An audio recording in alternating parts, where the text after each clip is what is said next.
We're mega excited here on Salty Lass. The stalking can now begin. Yes, you've guessed it. We're installing AIS.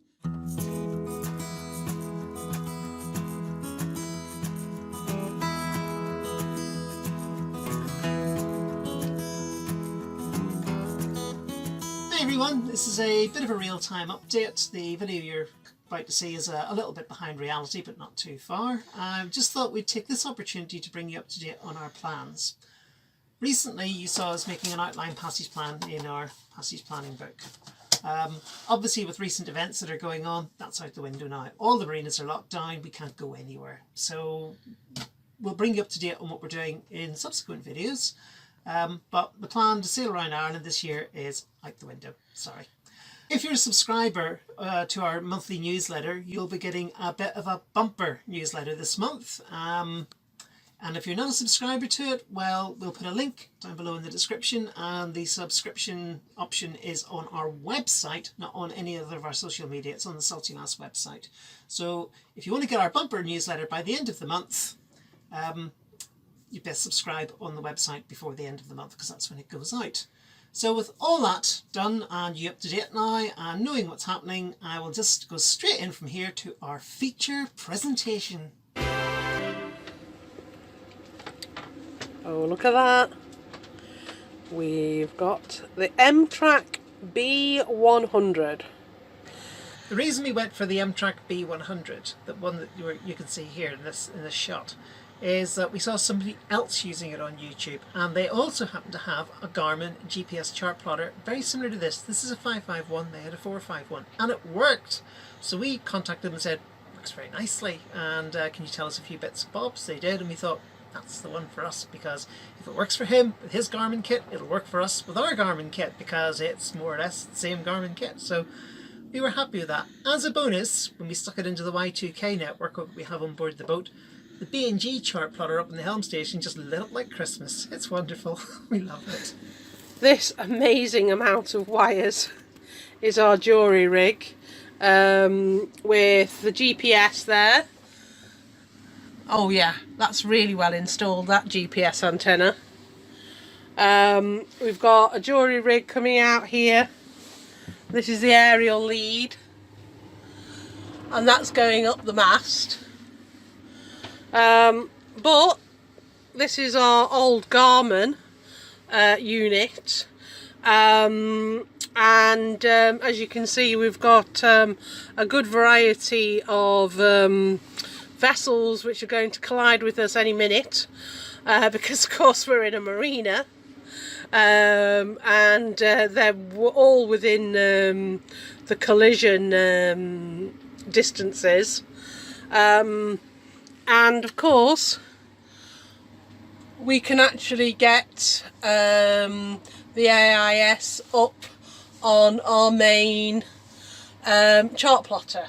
So overall we've managed to achieve what we want to achieve with... We've spent money, but we haven't spent as much money as we thought we were going to. Well, we're just at a neighbouring yacht, but look at this! Salty Lass! With our... where are we? Yeah, with our position. And... oh, there it is. There is our MMSI number. But that is the main thing. Look at that, Salty Lass.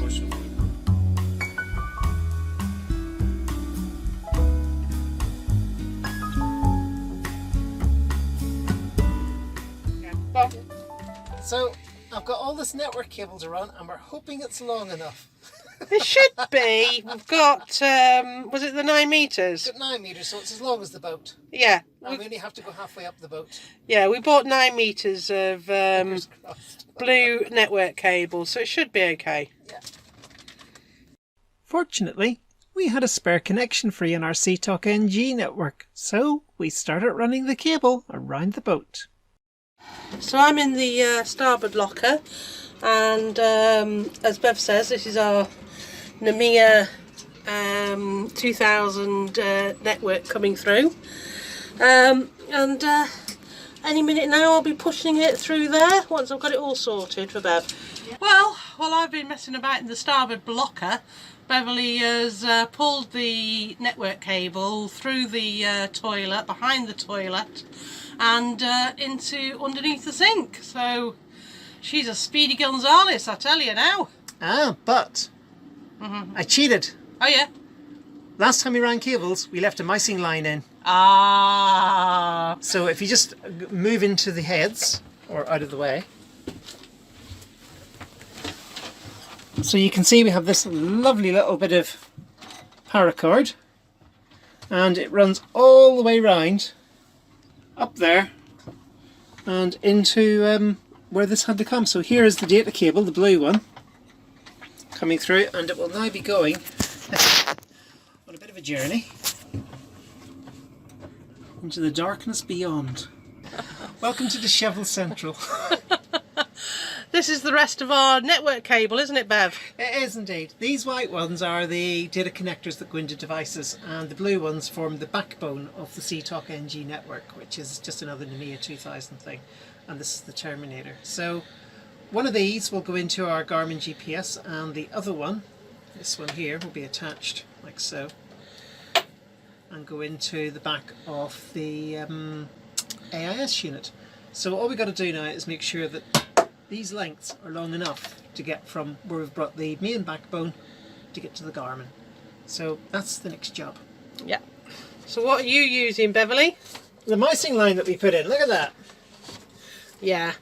As I say, we leave our mouse, once we've got a mousing line in, we leave it there. We leave it there because it's just far too useful not to have it. Absolutely. You know, so it's just having these things is what you need. Totally. Ah, there it goes. And Beverly has now wired in the first little bit of our backbone. Can you see it? I'll give you a bit more light there. Yeah. Beverly, I would suggest that you have the other cable going through here, because at the moment it does. It goes back into there. Oh. But yeah, the cable does go through there. Yeah, so that can now go in like so, and there we go. And then it's just a matter of drawing the cables back.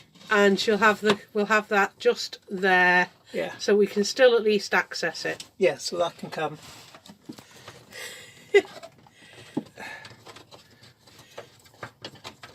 Like so.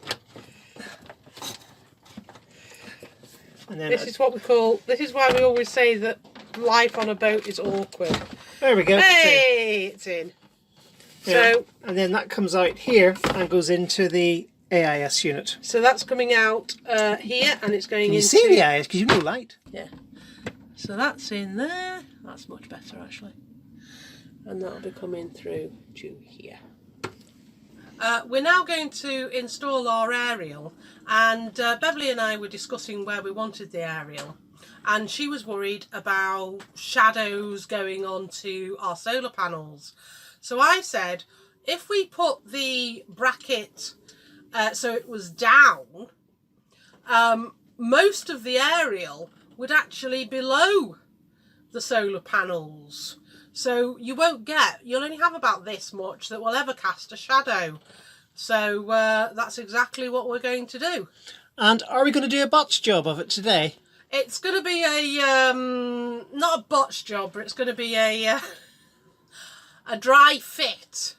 And then we'll put in a nice piece of wood because we need to varnish the wood to go out there in all sorts of weather. But basically, while the transom's a bomb crater, yeah, we're going to feed it through today, even though we don't have anything to mount it on just yet. Yeah, because we've already run the data cable, and then we realised we've got all the boards up. So we might as well run the aerial cable. Run the aerial cable. Otherwise, we've got to put it all back.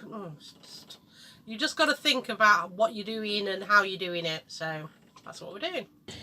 When a boat project is in full swing, this is the travesty known as our cabin.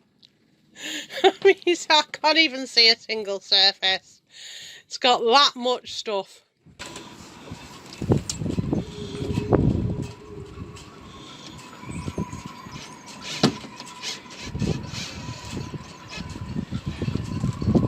Whew.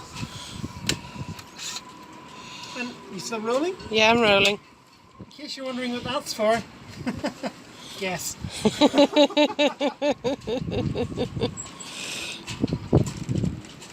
Beverly Bond 007.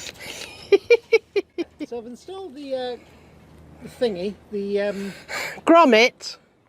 right, the grommet, as you can see here, and who's got the sun in my face? I've now got to do the worst job ever and drill yet another hole in poor old Salty Lass. Oh, poor girl. I started the nerve-wracking task of drilling holes in Salty Lass for the cable gland. That looks reasonably centred, doesn't it? Yeah.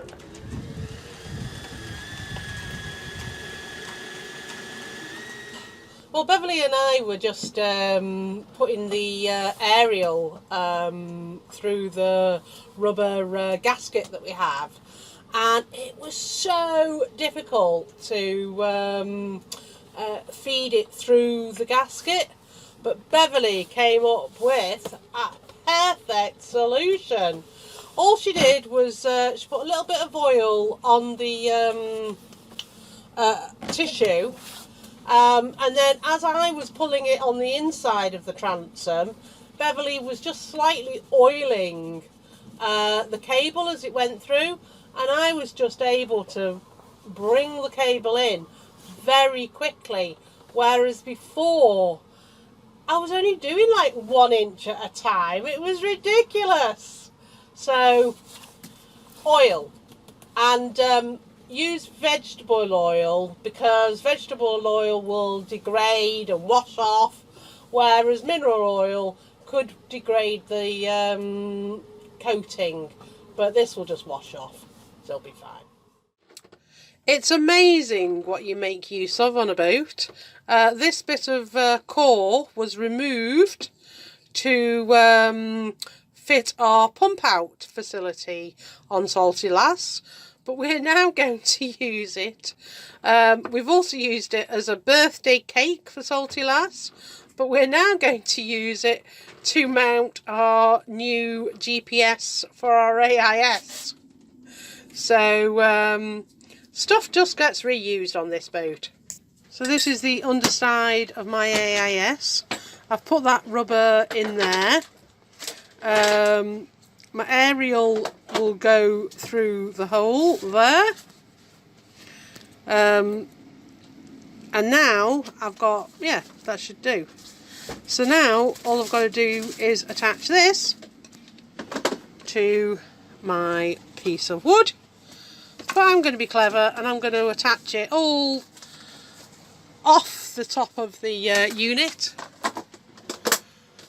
I'm not happy about that. Beverly's not happy about that. She says that I'm... Why aren't you happy about my idea, Beverly?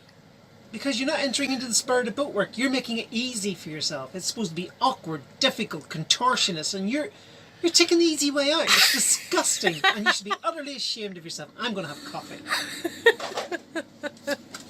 Yeah.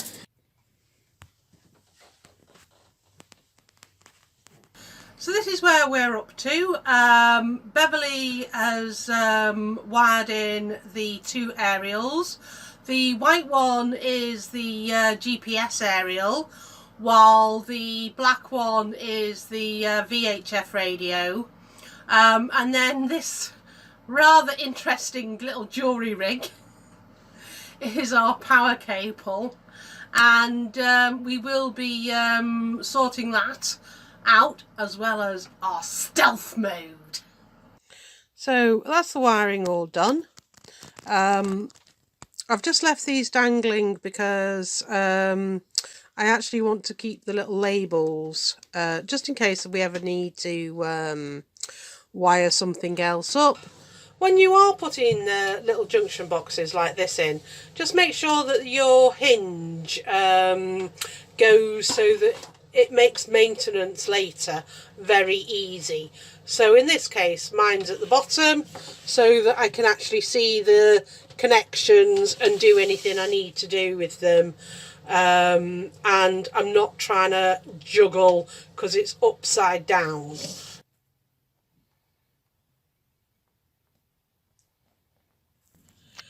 Oh, look at this.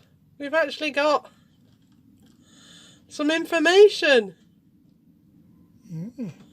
Well, we've got our AIS working and we have it plumbed into our data network, and it's showing up here on the chart plotter. So if you look down here, you can see we've got a couple of vessels anchored out in the lock. They're not going anywhere. They're class 1 vessels and they're just sitting still at the minute, so they're not showing any tracks. But we can pull up their information and we can have a look. But the thing is, the AIS is working, and in a minute we're going to have a word with Davy on the Queen of Ulster behind me and see if he can pick us up on his AIS. Do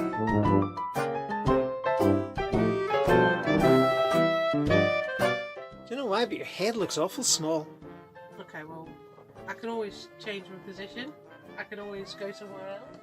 Just because of the... No, go that way, I'll stand this way. There. No, stay down, stay down. Oh, yeah. Yeah, that's much better. You're letting... You've got a very high cheekbone. But you are at least... People die for these cheekbones. Right. Well, we're mega a star. Beep. Just get your face right. Okay. Go on then. I'm filming. Beverly and I will be really looking forward to the end. Oh no! It's the phantom photographer.